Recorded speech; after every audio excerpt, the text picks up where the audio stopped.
This is one of the most important reasons why, when you always go to the etymon. You always go to the matrix and the etymon. That's the rule across the board, around the world. And we're the only people that violate that rule. And this came out after that. Huh? This book was published after that. Exactly. So it's an older dictionary, so don't dismiss it because it's good. Right. But the whole key is really knowing how to read. That's the deal. Our people don't know how to read. They don't know how to read dictionaries because they're not trained. Right. Because, people branded black, they only deal with belief systems. They don't deal with facts. You give them math and they get insulted. Right. Like you're attacking God, Jesus, Allah, Moses, and everything because you're talking facts. And, civilized people deal with mathematics, facts, geometry, geography, Agreed. trigonometry. Agreed. So-called black people deal with beliefs that they change every 2 years. But you got to remember, branded people don't have culture. Agreed. They live dead culture, which is why we got so much death and destruction. Yes, Then call it spirituality. We're supposed to do, but we can fight. So people, ain't gonna come up and say, man, you don't know what you're talking about, because we come out our gear, pop the 9, and do all that kind of stuff. That's how we roll. You know what I mean? I mean, it's the truth. True. And when it really boils down, we're sensitive when people bust us on our ignorance, but we are ignorant. And it is. You ain't gonna fix a problem until you admit the problem exists. Agreed. Any dictionary that they took the trouble to make a hardcover, 90% of the time it's unabridged. Okay. And the way that you can tell an unabridged dictionary, these are the 2 words you look for, like scholars, because the operations of the Whig Party and the alterations of, with connotative linguistics. So the first thing you do when you look at an old dictionary, go a used bookstore, you immediately go to the word black, and then you see if they properly classified it as an adjective. Scholar knows it's not a proper noun, it's not a person, place, thing, or idea, except people that can't read, And then it will go into its etymon. You don't need to go any further than that. Any scholar knows that, but people who can't read don't know to recognize that. This is why people can always get cheated in contracts, get cheated in mortgages, get cheated in stock, and everything, because they can't read. But it don't mean they can't pronounce the word. Do you understand? Now there's 8 parts of speech. 8 parts of speech, right? So it's 8 parts of speech. And so now we got your babies here, your little girl and your little boy. Now they got to grow up in this world competing, and you're the father, and if you don't know there's 8 parts of speech, and they're supposed to get it in the 3rd grade, what chance do they have to compete with the real world when they can't even read, but yet they can pronounce words? And they wouldn't even know that they can't read because they think that because they can pronounce the words and do some ebonics that they got it covered. Now notice that we haven't even gone into any linear entries at all. We haven't gone to any definition. We just going to the matrix. Because you got to know who the mom is. Because the mom is the truth of the word. That's what an etymology is. The etymon is what? The true origin, meaning, and definition of a word, including indicators of morphology from one language to another. That's basic rule of reading, 3rd grade stuff.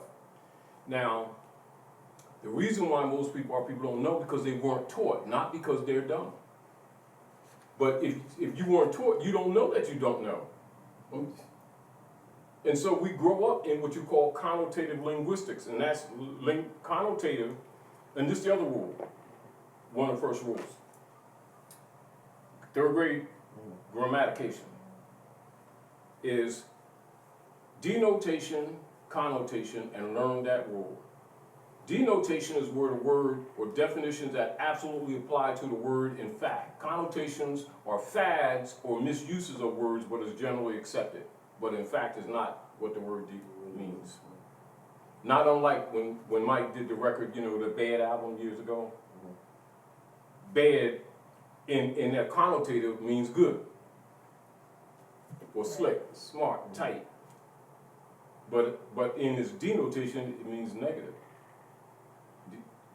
Now, so like when most of our people, you'll talk to most of our people, and they'll acknowledge Negro, black, color, coon, shine, nigga, and don't know that they are all categorized as nom de guerre. But you say nom de guerre, they wouldn't associate because they don't know that that's nom de guerre because they don't know better. But a scholar immediately knows they're nom de guerre, and it's not even a debate. It's not even an issue with them. It's like saying to somebody, 2 and 2 is 4, and they got to go through some great explanation. It's not an issue. 2 and 2 is 4. Oh, all right, it's 4. No big deal. To us, you ain't got to go through no spiritual definition of 2 and 2 is 4. Black, Negro, color, they're nom de guerre. That means they're pseudonyms that put on people that have been denationalized. Anybody around the planet knows that. Our people don't know that. So therefore, here we are with this problem. And so now we're approaching people who have been subjugated to this mentality for generations, and it appears that you're either giving them something new or you're countering their beliefs when you're actually restoring something that already belonged to them, and they're the only ones that don't recognize it. So you can understand how the rest of the civilized world has problems with so-called black people, because they don't know how to come at you. Because they don't know how you're going to respond. 1 minute you're sensitive, 1 minute you're supportive, you hurt each other with petty stuff, yet evil stuff come to you from European policemen and stuff like that, stomp your babies, you know what I mean, rape your women, and you all march and pray. Brother, look at you wrong, you want to shoot them. You know, they know we have that mentality. Because we're sick, but we don't know that we're sick. But anyway, getting back to the point, let's deal with fundamental etymology and show you how simple this stuff is. So now you look at black, right? And you see it's an adjective, right? So that's the first thing you do. You always classify it. The classification of part of speech is also called the matrix, which means it's mother. Matrix means womb. All right? Then you look for the etymon, and you know that they always push the etymology down the bottom because they don't want you to immediately learn. And so what is black? It is what? What do you see right there? Middle English. Black. Old English, right? Black, right? Now that's derived from Old High German, and black really actually means pale and shiny. And our people think it means this, don't they? So when they be doing their Black Lives Matter and stuff like that, they're really saying the pale man matters, we don't. And they don't even know they just said that. They just cast a spell against themselves, thinking that they're doing some kind of spiritual rally, uplifting their people, and the rest of the civilized world going, wondering when the hell we're going to wake up and stop being a problem to society. Because we're really in dishonor of our mothers and fathers, which is one of the bases upon which we get mistreated. Because we're outside the human family, by choice. As far as the world's concerned, because you're responsible, and you're not excused from the law, because the law begins with yourself. And every human being on this planet is required by both divine law and civil law to honor their mothers and fathers. And we're the only one people who keep running around talking about human beings are crayons. And then when the world rejects us, we want to accuse them of racism, when race is the human species. They can't even damn read. See the problem? And they'll argue with you, because that's a connotative application. But race is the species. Race is not the attitude. They can't even damn read. And then they'll argue with you to defend it because they pay a lot of black leaders to keep pushing that stuff. And they don't know that they're COINTELPROPs.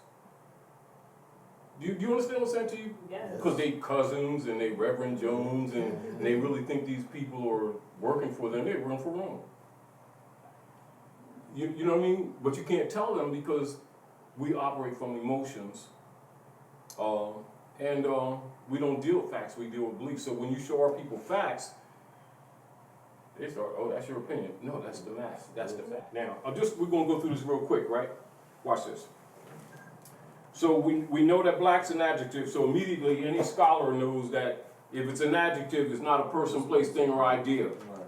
And if it's applied to humans, it's a nom de guerre or brand. All right, I mean, before you go into definition, you know that, right? Yes. But let's look, and let's go into what is called, as words develop, they create compounds, right? And they know that these people were branded black, right? So look in the same dictionary, right? Right here, what's that word? And it breaks it down. Read it. It's black and more. All right, and it's broken down and separated, ain't it? Yes, sir. And then it was a noun, isn't it? Yes, sir. So if black's an adjective, why is it now a noun? Because it's separating the word and it's showing you that what? Now, any dark-skinned person, especially an African Negro, earlier black more, and then black in all solid case, which shows you that it is what? When it has all even case numbers, it's showing you that this is a corporate nom de guerre construct. Here, capital M, small o, R. Here, all even case, and it says black plus more, earlier form of more. And so these people who call themselves black are Moors. It's right there in the dictionary. They can't even damn read it. And you show it to half of them, they start talking about some kind of religious belief. So what does the civilized world, what do they do with a person like that when they don't even know themselves but talking trash with their older brother or sister? You know, you can't walk down the street after 10 if you got jewelry and stuff on, you know what I mean? I mean, let's be real. So if we want to really solve problems, we got to start be honest with ourselves. You know, like if I got a boogie in my nose, don't let me sit down at the dinner and everybody saying, yeah, man, you're all right, man, yeah. And Exactly. you know, come on, man, go blow your nose. There's people sitting here eating, you know. And after a while, and it's an exaggeration, but in many ways, culturally, you know, people get to the point because they know how sensitive we are. They don't say anything. They just let us make asses out of ourselves. But they reject us also in the process. Then we get insulted and we feel dissed. But we don't know that we are out of order. It's one thing to know when you're out of order. It's another thing when you don't know. Because we've been so far away from culture, we forgot culture. We forgot that it is we who civilized them. They'll make them statements, but we don't live what we keep saying. You know, we'll talk about ancient African gods and kings and rulers, and then we act like absolute hood rats in the process. Jurisprudence, the Moors took it to Europe during the Renaissance, brought them out of the Dark Ages. You bring law dictionaries to our people, I ain't into that kind of stuff. It don't say Jesusness. Tell me they don't do that, because they absolutely do. But you're worried about how you're going to And it's their own stuff. And then they'll turn around and complain because we keep getting screwed, because we can't read. And don't know that law and history goes together. But anyway, so as you can see here, the people who claim to be black, and you notice how they deliberately separated it, didn't they? Didn't they? And it's a noun, isn't it? Yep. So that black and more is a noun, black's an adjective. They show a compound word, separate the adjective from the noun, classify it properly a noun. Any dark-skinned person, didn't even say, well, someone that lives over here and some part of there. If you dark complex, you got melanin, you're more. Period. Across the planet. And half the people, including scholars, will start talking about it's a belief. As simple as what I just said to you, this is what Malcolm found out. That's what that French Muslim had to school him when he went over there, made the Hajj and started that black and white stuff in that French Muslim school. Just because you made the Hajj, don't come with that white and black stuff. That's slave language. You think Maghrib's a prayer for Wednesday. Maghrib is North America. Morocco, the most extreme west. You left home. That's why when Malcolm came back, he understood enemies was on both sides. You know, and it's really, and keep in mind, what I just demonstrated to you is part of the Edemon degree when you get past the problem book and you get into what you call the chambers of Adams. That most brothers and sisters, like in the nation, like your regular, you know, MGTs and fruit, don't even have this information.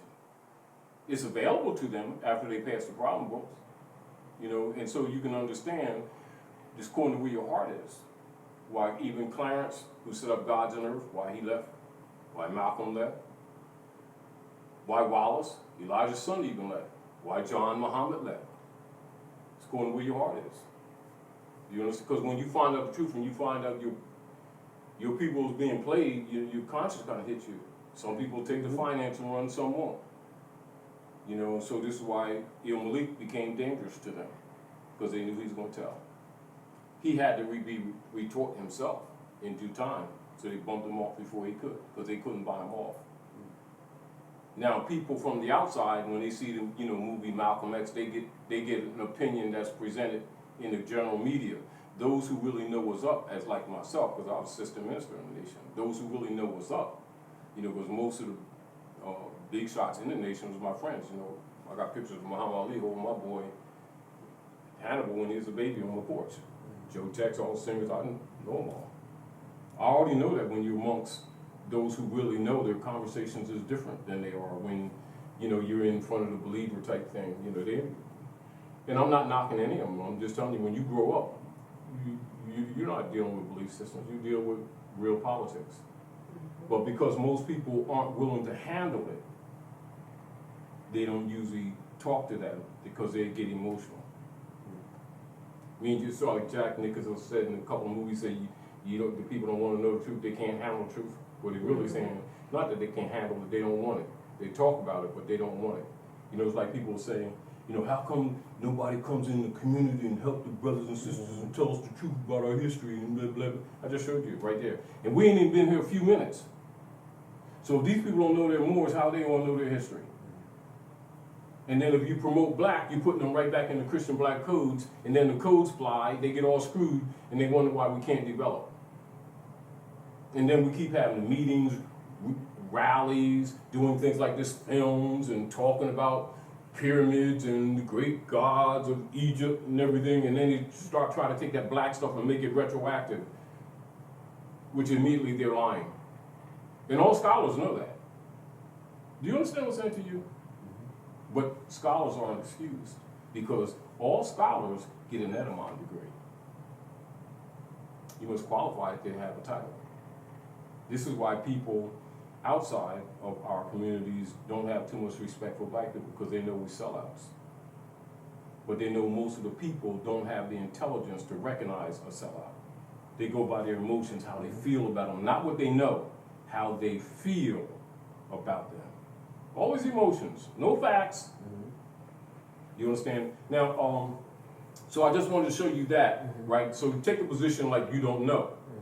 And then see how easy it is to first bring a person to a consciousness of themselves. Right. You don't have to try to convince them, give them documents. Now, from here on in, if you continue in the civilized world to claim to be black, you willingly gave up your birthright, and by law, they have a right to do anything to you that they want to do to you.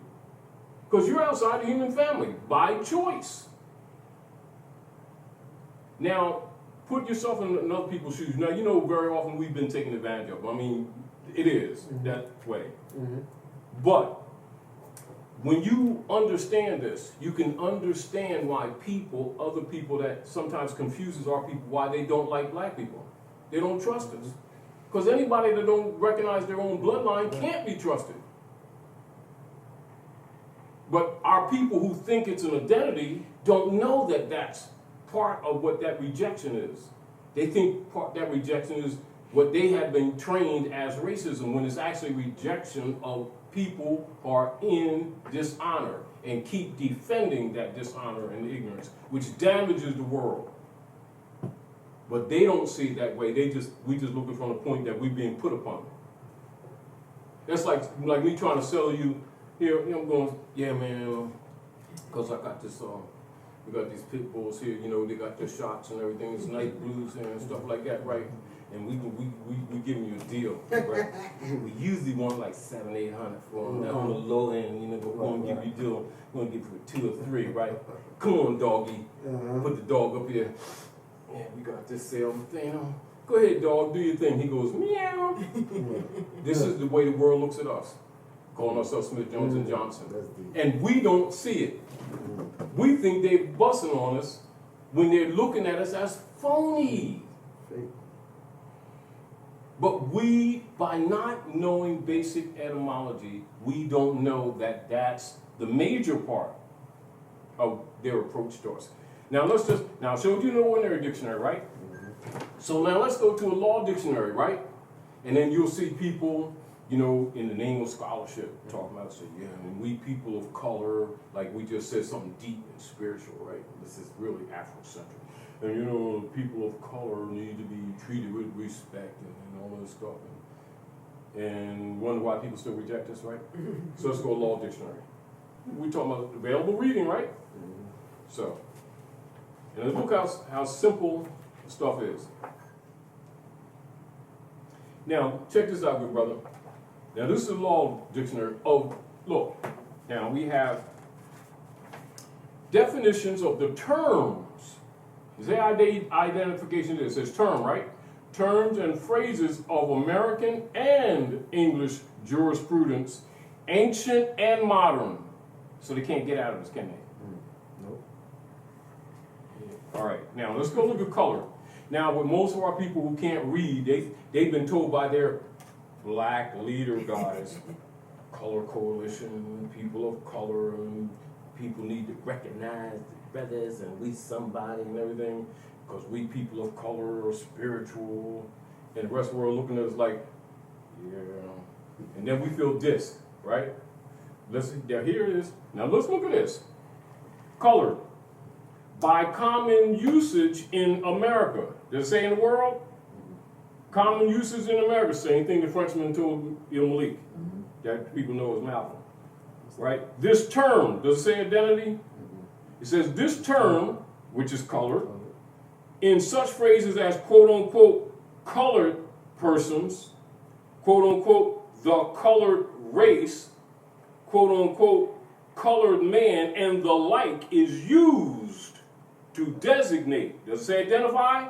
It says designate Negroes or persons of the African race, including all persons of mixed blood descended from Negro ancestry, right?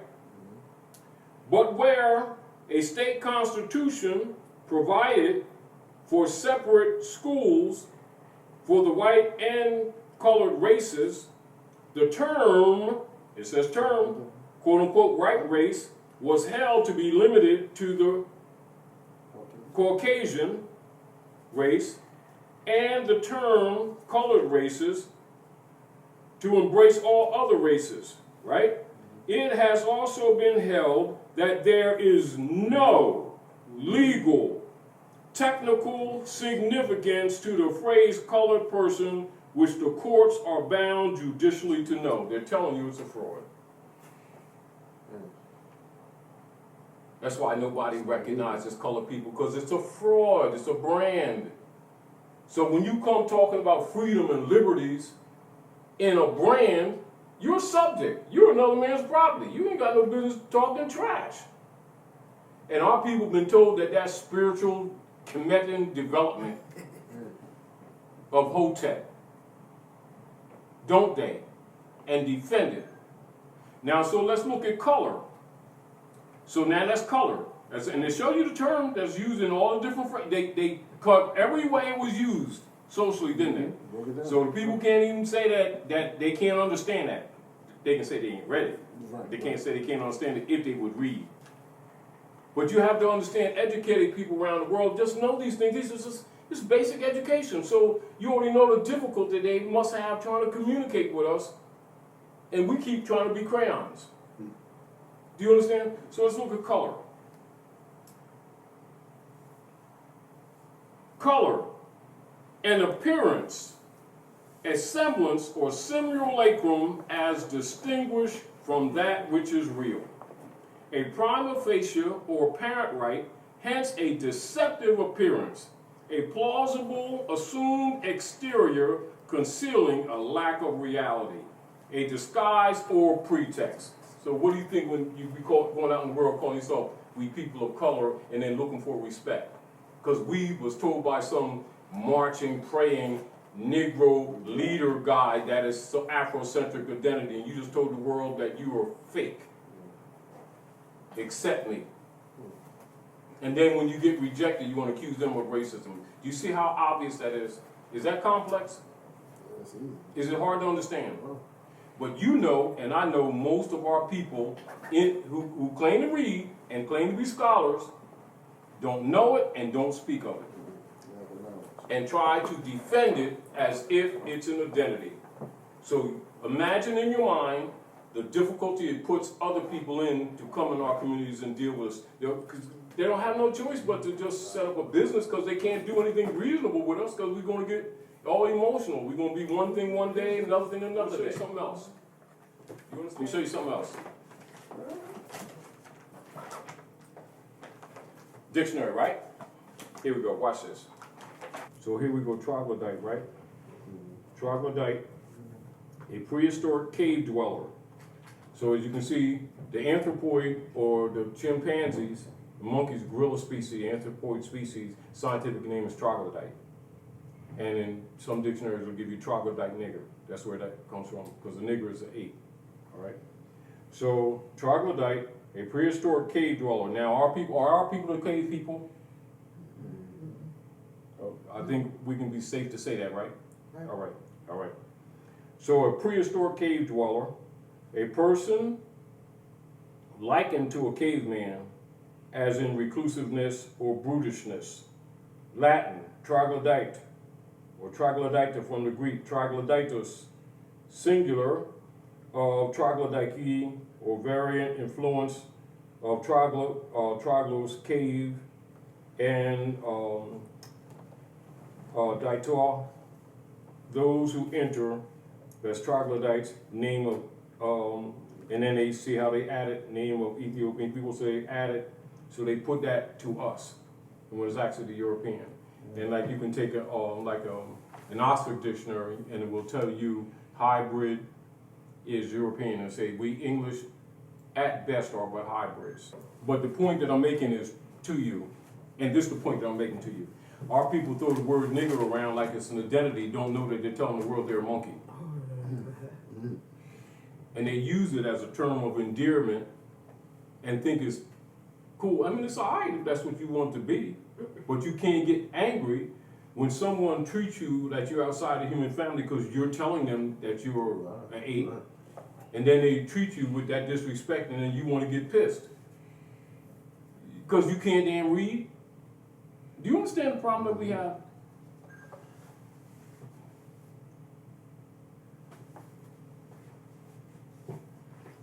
It's really, it's really interesting.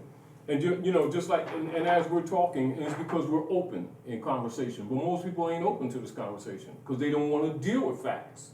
They get angry. It doesn't meet their beliefs because they don't deal with facts, don't come with the facts.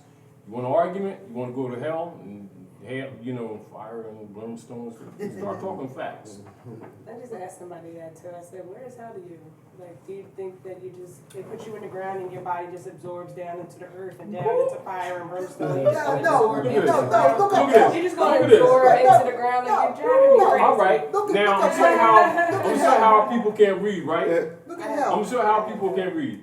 No. And this again shows you why people don't have respect for people who keep claiming to be black. And we be getting sensitive thinking that they offing us, they dissing us, and they're only being honest with us because we're out of order. You can't go to the grand party fart and expect people to embrace you like you got Aramis on or something. I mean, this is what we do. Now, sis, now you already know, and this is back to connotative linguistics, right? Which means what people think, they know that what we think we reading, that we don't know what this is what we're talking about. So they allow us to soak in our ignorance. Now, all right. The name formerly given to a place under the exterior chamber where the king's debtors were confined. Rich dip. So 90% of our people are in the penance, church, black codes, penitentiary as debtors, aren't they? They don't even know that hell is the condition they're in. And they think it's a place to go. They can't even read. But yet they'll sit and say, yeah, man, 90% of prisoners is black people. Damn, they in hell. No, they ain't going to go to hell if they don't believe in Jesus-ness. No, they in hell. Do you understand what I'm saying? They can't even damn read. And then when you tell them this stuff, they think that you're making this stuff up. And it's a debtor's prison, and that's connected That's to the Federal what hell Reserve. is. Under the Spanish Inquisition, under church conquest of the Western Hemisphere, colonial operations that our people keep calling racism. And the Federal Reserves are a debt. That's why they got. What is the IRS? Inquisition Revenue Services. Thomas D. What? Thomas D.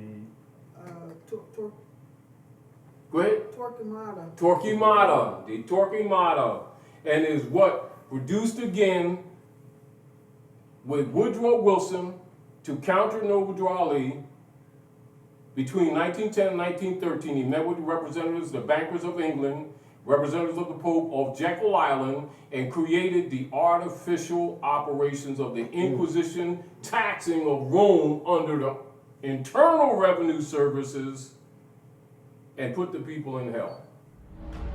In order to begin to understand how our financial system works, we need to go back to the early 1900s, 1910 to be exact. Everyone at some point in their lives has heard of the Federal Reserve, but most likely don't understand what it is or how it works. The Federal Reserve, referred to as the Fed, is a central bank that many economists refer to as the biggest robbery ever enacted on the American people. The reason for this is because the Federal Reserve is neither part of the federal government nor does it have any reserves. Yet, this single organization controls the money supply of the most powerful country in the world. The Fed is very diligent in hiding the fact that they are not part of the government. The last thing they want the American people to fully understand is that our government does not control our own money. In order to achieve this, they were very clever and decided to call their institution the Federal Reserve. And by labeling themselves this way, the general public never thought twice about who was in control of the country's money supply. If the Federal Reserve is not part of the government, then who controls this private organization and how did this come to be? The answer to this question is what changed the course of our country forever. In November of 1910, a secret meeting took place of 6 bankers and economic policymakers who represented the financial elite of the Western world. It was hosted at the J.P. Morgan estate on Jekyll Island in Georgia.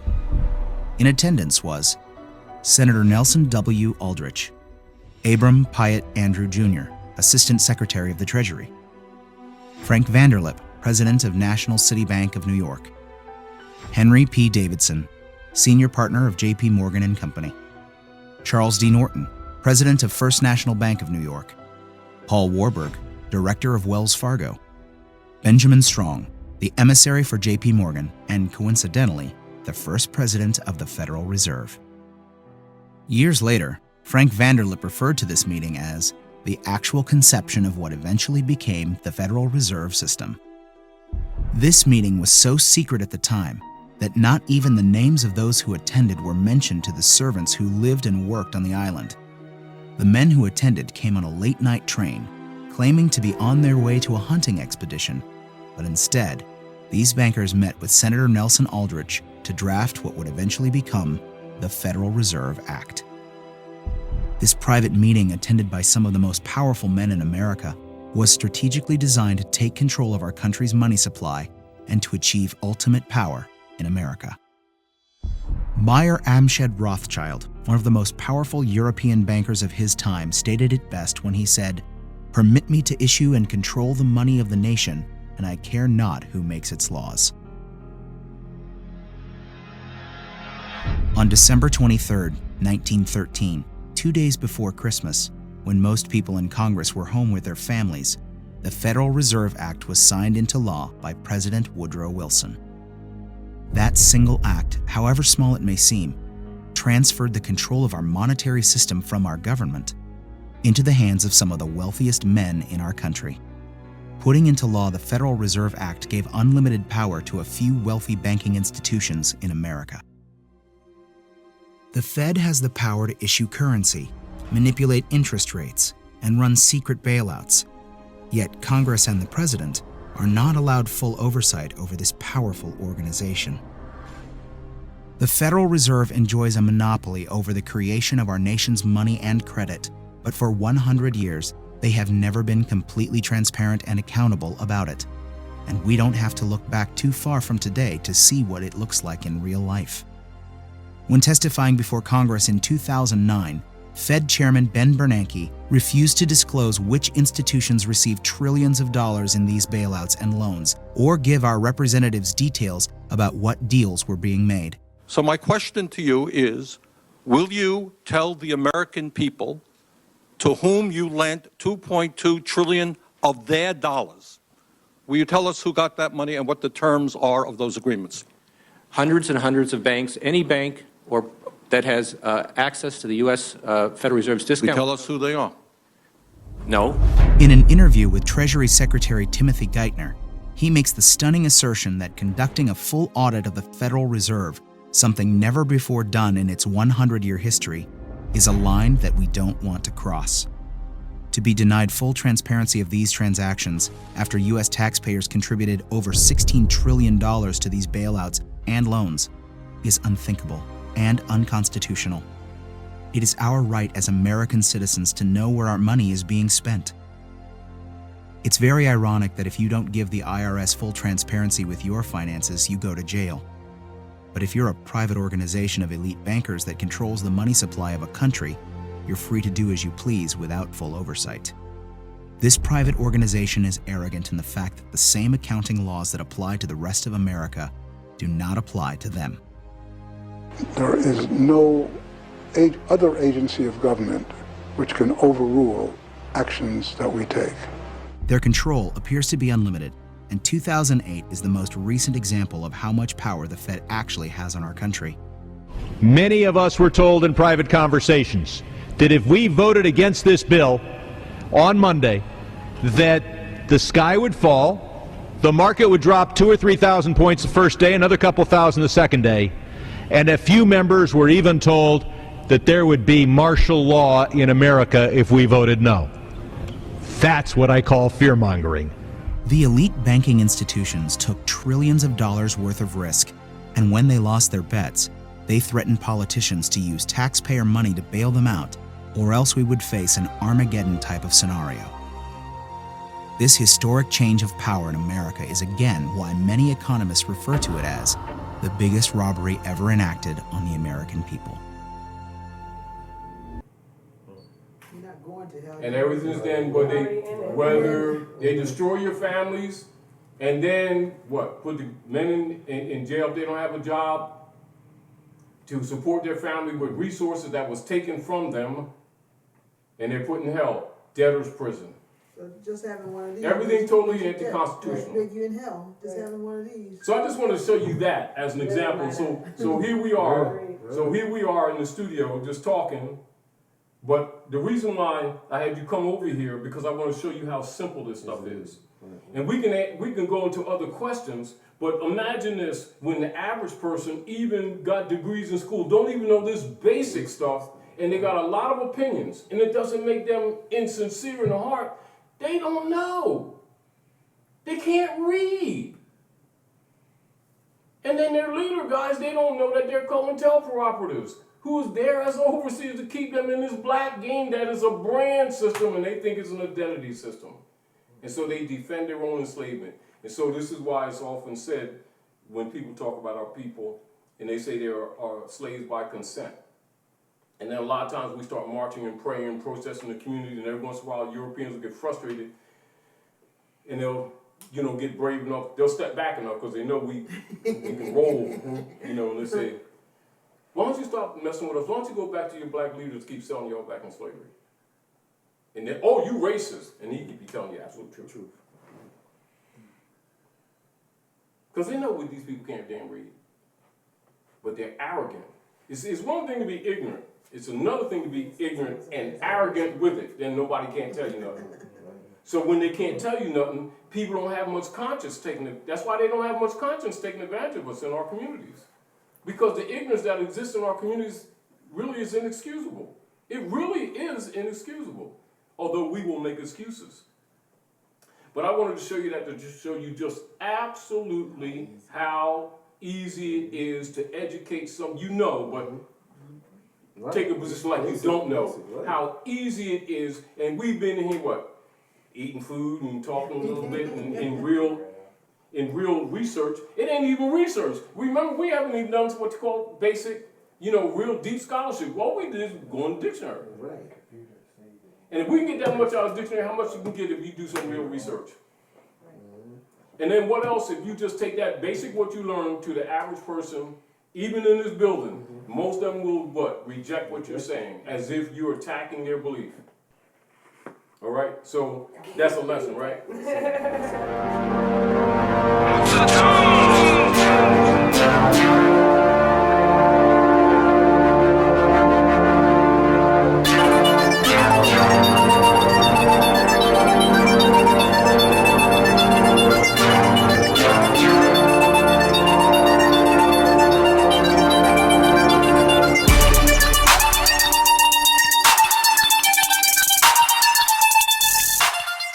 American Muslims have enriched the United States. Now stop right there. Wars, they have served Now immediately, most of our people don't even know the connection.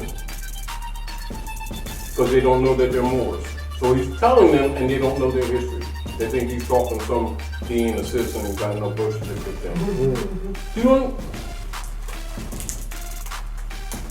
And that's the bandwagon they'll jump on.